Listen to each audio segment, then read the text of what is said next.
level of office, we are taking back our party and our country. አስደንጋጩ የኤርትራ መንግስት አዋጅ። ኢሳያስ አፈወርቂ ለምን እየተዘጋጁ ነው?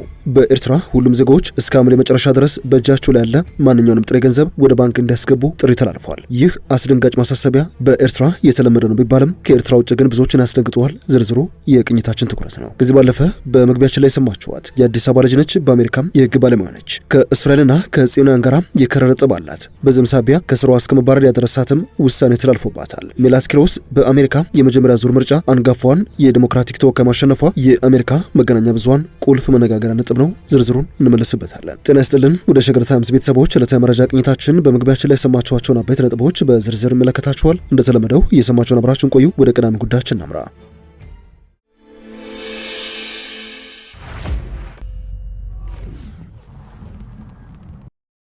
የኤርትራ መንግስት ዜጎች በእጃቸው ላይ ያለ ገንዘብን ሙሉ በሙሉ እስከ ሐምሌ መጨረሻ ድረስ ወደ ባንክ እንዲያስገቡ ጥብቅ ማሳሰቢያ አውጥተዋል። የሀገሪቱ ማዕከላዊ ባንክ በትናንትናው ዕለት ባወጣው ጥብቅ ማሳሰቢያ በኤርትራ ውስጥ በግለሰቦችና በተቋማት እጅ የሚገኝ የሀገሪቱ መገበያ ገንዘብ ወይንም ናቅፋ በሙሉ ዛሬ ጀምረው የፈረንጆቹ ሐምሌ ወር መጠናቀቂያ ድረስ ወደ ባንክ እንዲገባ ጥብቅ ትዕዛዝን ያወጣው የኤርትራ ባንክ ባወጣው መግለጫ እያንዳንዱ ዜጋና ተቋም የመጠቀም መብት ያለው የሀገሪቱ ብሔራዊ ገንዘብ የሆነውን ናቅፋ ብቻ መሆኑን በመጥቀስ ለየትኛውም ልውውጥ በገንዘቡ ብቻ መጠቀም ግዴታ እንደሆነም አስቀምጠዋል። በዚህ መሰረት ዜጎችና ተቋማት ያላቸውን ገንዘብ በሙሉ ወደ ባንክ እንዲያስገቡ ከዚያ ውጭ ግን ግለሰቦችና ተቋማት ገንዘብን በይዞታቸው ውስጥ ማቆየት ህገወጥ ስለመሆኑ አስጠንቅቀዋል። በዚህ መሰረት ሁሉም ያላቸውን ገንዘብ ወደ ባንክ እንዲያስገቡ፣ በተጨማሪም የባንክ ሂሳብ የሌላቸው ሰዎች ወይም ተቋማት እስከ ሐምሌ መጨረሻ ድረስ ያላቸውን ናቅፋ አዲስ አካውንት በመክፈት እንዲያስቀምጡ መመሪያ ተሰጥቷል። ሆኖም ግን ይህንን መመሪያ በማያከብሩና ገንዘባቸውን በተሰጠው ጊዜ ገደብ ውስጥ ወደ ባንክ በማያስገቡ ግለሰቦችና ተቋማት ላይ ጥብቅ ህግ እርምጃ እንደሚወሰድ ነው ማዕከላዊ ባንኩ ያስጠነቀቀው። በተቀመጠው የጊዜ ገደብ የወጣውን መመሪያ ተግባራዊ በማያደርጉት ላይም ይወሰዳል የተባለው ህግ እርምጃ ምን እንደሚሆን የተገለጸ ነገር የለም። የአዲስ መመሪያ የኤርትራ መንግስት በውጭ ምንዛሬ ተመን በገንዘብ ዝውውርና በፍጆታ እቃዎች ላይ ለ10 ዓመታት ሲያካሂድ ከቆየው ጥብቅ ቁጥጥር ጋር የሚዛመር ነው። ከ10 ዓመት በፊት የኤርትራ መንግስት አዲስ የመገበያ ገንዘብ አሳተመው ባሰራጨበት ጊዜ በለውጡ ሂደት በህዝቡ እጅ የነበረው ጥሬ ገንዘብ ሙሉ በሙሉ ወደ ባንክ እንዲገባ አድርጎ ነበር። በዚያ ወቅት የኤርትራ መንግስት የገንዘብ ለውጡን ያደረገው ህገወጥ የገንዘብ ዝውውር ለመቆጣጠርና የሀገሪቱን ምጣኔ ሀብት ለማረጋጋት ነው ሲል ምክንያት ሰጥቶ ነበር። በገንዘብ ለውጡ ሂደት ወደ ባንክ የገባውን ገንዘብ መቆጣጠር የቻለው መንግስት ከዚያን ጊዜ ጀምሮ የትኛውም የኤርትራ ዜጋ በሚያንቀሳቀሰው ገንዘብ ላይ ጠበቅ ያለ ገደብ ለመጣልም ችሏል። በዚህ መሰረት በኤርትራ ውስጥ በሚገኝ ባንክ ገንዘብ ያላቸው ሰዎች ከባንክ ሂሳባቸው በአንድ ወር ውስጥ ማውጣት የሚችሉት 5000 ናቅፋ ብቻ እንዲሆን ተገድበዋል። የምጣኔ ሀብት ባለሙያዎች እንደሚሉት ይህ በዜጎች የገንዘብ እንቅስቃሴ ላይ የተጣለው የመጠን ገደብ በህዝቡ የንግድ ልውጦችና የዕለት ተዕለት ህይወት ላይ ከፍተኛ ተጽዕኖ በማሳደር የኢኮኖሚ እንቅስቃሴን እያጓተተ ይገኛል። ይህ ከባንኮች በሚወጣው የገንዘብ መጠን ላይ የተጣለው ገደብ በህዝቡ የዕለት ተዕለት ህይወት ውስጥ በብዙ ገጽታዎች ላይ ተጽዕኖ አሳድሯል። ከፍተኛ መጠን ያለው ገንዘብ ለሚያስፈልጋቸው ግዢዎችና ለሌሎች ወጪዎች ገንዘብ የሚፈልጉ ኤርትራውያን በወጣው ጥብቅ ገደብ ምክንያት ለበርካታ ወራት ገንዘብ ከባንክ በማውጣትም ለማጠራቀም ይገደዳሉ። በተጨማሪም እንደ ሰርግ ላሉ ከፍተኛ ወጪ ለሚጠይቁ አንዳንድ ጉዳዮች ከተቀመጠው ወራዊ 5000 በላይ ከባንኮች ገንዘብ ለማውጣት ከየአካባቢያቸው ባለስልጣን የፈቃድ ደብዳቤ ማግኘትም አለባቸው። አሁን በአገሪቱ ብሔራዊ ባንክ የወጣው ዜጎች በእጃቸው የሚገኝ ገንዘብን ወደ ባንክ እንዲያስገቡ የሚያዙ ማስጠንቀቂያ የወጣው ባለፉት ዓመታት በሰዎች እጅ ላይ የተጠራቀመውን ናቅፋ ወደ መንግስታዊ ገንዘብ መዋቅር ለመመለስ መንግስት በሀገሪቱ ምጣኔ ሀብትና የገንዘብ ዝውውር ላይ ቁጥጥሩን ለማጠናከር ያለመ እንደሆነ ይታመናል። ኤርትራ በአፍሪካ በመንግስት በጣም ጥብቅ ቁጥጥር የሚደረግባት የባንክ ስርዓት ካሏቸው ሀገራት መካከል በግንባር ቀደምትነት ትጠቀሳለች። በሀገሪቱ ዘመናዊ የገንዘብ ዝውውርና የባንክ አገልግሎት የሌለ በመሆኑ አብዛኛው የገንዘብ ዝውውርና ግብይቱ በጥሬ ገንዘብ ብቻ የሚካሄድ ነው። እጅግ በጣም ትንሽና በቂ መረጃ ለዓለም አቀፉ ማህበረሰብ የሚያቀርብባት በምስጢር የሚካሄድ ኢኮኖሚ ከሚካሄድባቸው ሀገራት መካከል እንደምትገኝ የኢኮኖሚ ተንታኞች ይገልጻሉ። የሀገሪቱ ኢኮኖሚ በዋናነት በማዕድን ምርት፣ በግብርና ከውጭ በሚኖሩ ኤርትራውያን በሚላኩ ገንዘቦች ወይም ሬሚተንስና በመንግስት ቁጥጥር ስር ባሉ ድርጅቶች ላይ የተመሰረተ ሲሆን ውስን የግል ዘርፍ ተሳትፎና ዝቅተኛ የውጭ ኢንቨስትመንት ኢኮኖሚ እድገቷን ገድቦታል። የሀገሪቱ መንግስት የኢኮኖሚ መረጃዎችን በውስን ሁኔታ ለፋይናንስ ተቋማት በማቀበሉ ምክንያት የሀገሪቱን ትክክለኛ የእድገትና የኢኮኖሚ መጠን በትክክል ለመለካት አስቸጋሪ አድርጎታል። በዚህ መነሻ ዓለም አቀፍ ተቋማትና ኢኮኖሚስቶች በአብዛኛው በግምቶች ላይ ተመስርተው የኤርትራ ኢኮኖሚ ግምገማቸውን ያቀርባሉ። ረጅም የብሔራዊ አገልግሎት ስርዓት፣ ተደጋጋሚ ድርቅና የቀጠና ጦርነቶችም ለኢኮኖሚው ፈተና ሆኖ ቆይቶበታል። ከዚህ ጋር በተያያዘ አንዳንድ የኢትዮጵያ መንግስት ደጋፊዎች ከሰሞኑ የኤርትራ ኢኮኖሚ ከኢትዮጵያ አየር መንገድ ገቢ ጋር ብቻ እንኳን አይነጻጸርም ሲሉ ይደመጣሉ። በቅርብ ዓመታት የኤርትራን ኢኮኖሚ ከኢትዮጵያ አየር መንገድ ገቢ ጋር የሚደረገው ንጽጽር በተደጋጋሚ ሲነሳ ቆይቷል። የኢትዮጵያ አየር መንገድ በቅርብ ዓመታት በቢሊዮኖች የሚቆጠር ዓመታዊ ገቢ የሚያስመዘግብ ተቋም ሲሆን ይህ ቁጥር በኤርትራ በግምት ከሚገመተው ዓመታዊ አጠቃላይ ኢኮኖሚ ምርቷ ወይም ጂዲፒ ጋር የሚመሳሰል ሊሆን ይችላል። በአንዳንድ ግምቶች ደግሞ የኢትዮጵያ አየር መንገድ ገቢ ሊበልጥ ይችላል የሚሉ ድምዳሜዎች ይሰጣሉ። ሆኖም የኢኮኖሚ ባለሙያዎች የንጽጽር በጥንቃቄ ሊታይ እንደሚገባም ያሳስባሉ። የሀገራት ዓመታዊ ጥቅል ምርት በአንድ ሀገር ውስጥ በአንድ ዓመት የተፈጠረውን አጠቃላይ የኢኮኖሚ እሴት ሲያመለክት፣ የአንድ ኩባንያ ገቢ ደግሞ ከወጪዎች በፊት የተመዘገበውን ጠቅላላ ሽያጭ ይመለከታል። በዚህ መነሻ ንጽጽሩ የኤርትራን ኢኮኖሚ አነስተኛን ለማሳየት ቢረዳም የኢትዮጵያ አየር መንገድ ከመላው የኤርትራ ኢኮኖሚ በለጠ እሴት ወይንም ገቢ ያመነጫል ብለው በድፍረት ለመናገር ግን ያስቸግራል ባይ ናቸው የኢኮኖሚ ባለሙያዎች።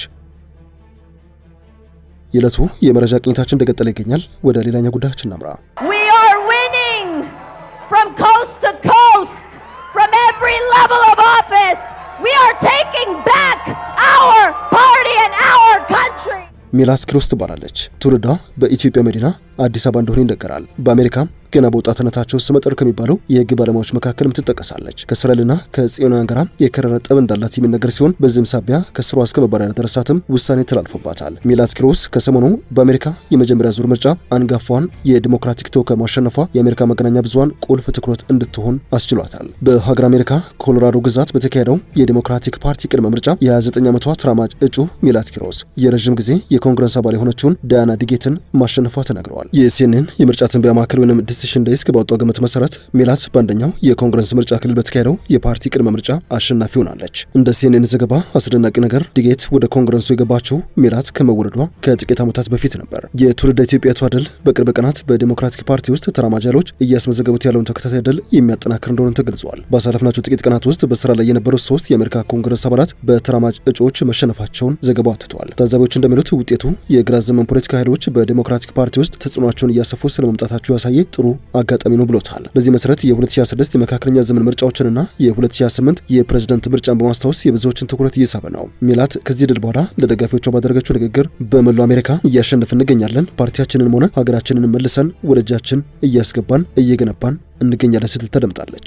በሌሎች የኮሎራዶ የቅድመ ምርጫ ውጤቶች ሴናተር ጆን ሄን ኩፐር ከግራ ዘመም የቀረበበትን ፈተና በማለፍ በሴኔት ለመቀጠል የፓርቲውን እጩነት ማስጠበቁ እየተነገረ ይገኛል። በስምንተኛው የኮንግረስ ወረዳም ዴሞክራቶች የ31 ዓመት ዕድሜ ያለውን የግዛት ህግ አውጭ አባል ለጠቅላላ ምርጫ እጩ አድርገው መርጠዋል። ይህ ውድድር የተወካዮች ምክር ቤትን ለመቆጣጠር ከሚደረጉት እጅግ ብርቱ ፉክክሮች መካከል አንዱ እንደሚሆን ይጠበቃል ተብሏል። በምርጫ ዘመቻ የተነሱ ክርክሮች በምርጫ ዘመቻ ወቅት እጩዎች በትራምፕ አስተዳደር ላይ በሚወሰድ አቋም፣ በኢኮኖሚ ፖሊሲዎችና በአሜሪካ እስራኤል ግንኙነት ዙሪያ የተለያዩ አቋሞችን ሲያንጸባርቁ ቆይተዋል። ለአብነት ያክል ተሸናፊው ዲጌት ረጅም የፖለቲካ ልምዷን በማስታወስ አዲስ እጩን ወደ ዋሽንግተን መላክ እጅግ አደገኛ ሊሆን እንደሚችል ሞግተው ነበር። ሆኖም ግን ፈረንጆቹ ፕሮግሬሲቭ ወይንም ተራማጅ ሲሉ የሚጠሯት ሜላት ኪሮስ በበኩሏ የፓርቲው ባህላዊ ወይንም ትራዲሽናል አመራር ለሰራተኛው የአሜሪካ ህዝብ ተጨባጭ ውጤት ማስመዝገብ አልቻለም ስትል ተችታለች። እድሜ ጠገቧ ዲጌትን የሚደግፉ የውጭ የዘመቻ ቡድኖች ከ1 ሚሊዮን ዶላር በላይ ወጪ በማድረግ ሜላትን ጽንፈኛ እንደሆነችና ጸረ አይሁድ አስተያየቶችን እንደተናገረች የሚከሱ ማስታወቂያዎችን እስከ መስራት የሚደረሱበት የምርጫ ዘመቻ ነበር።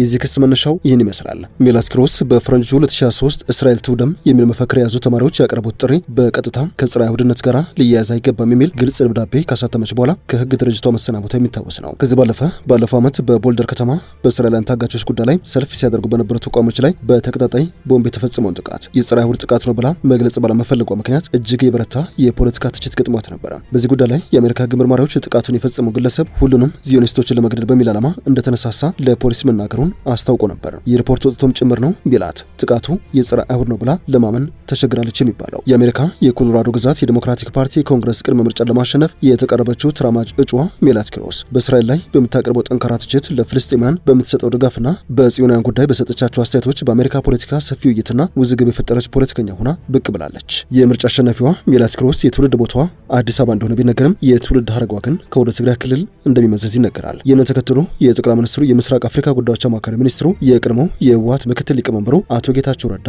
ለሜላት ኪሮስ የእንኳን ደስ ያለሽ መግለጫ ልከዋል። አቶ ጌታቸው ረዳ የዲሞክራቲክ ሶሻሊስቷ ሜላት ኪሮስ በኮሎራዶ የተወካዮች ምክር ቤት የፓርቲ ቅድመ ምርጫ ለ15 የምርጫ ዘመናት ተወካይ የነበሩትን ዳያና ዲጌትን በማሸነፏ ለእርሷም ለቡድኗም እንኳን ደስ ያላቸው ሲሉ መልእክት አስተላልፈዋል። ወደ ሸገር ታይምስ ቤተሰቦች የዕለቱ የመረጃ ቅኝታችን ያደመጣችሁትን ይመስላል። ስለሰማችሁን አመሰገንን። በያላችሁበት ሰናይ ጊዜ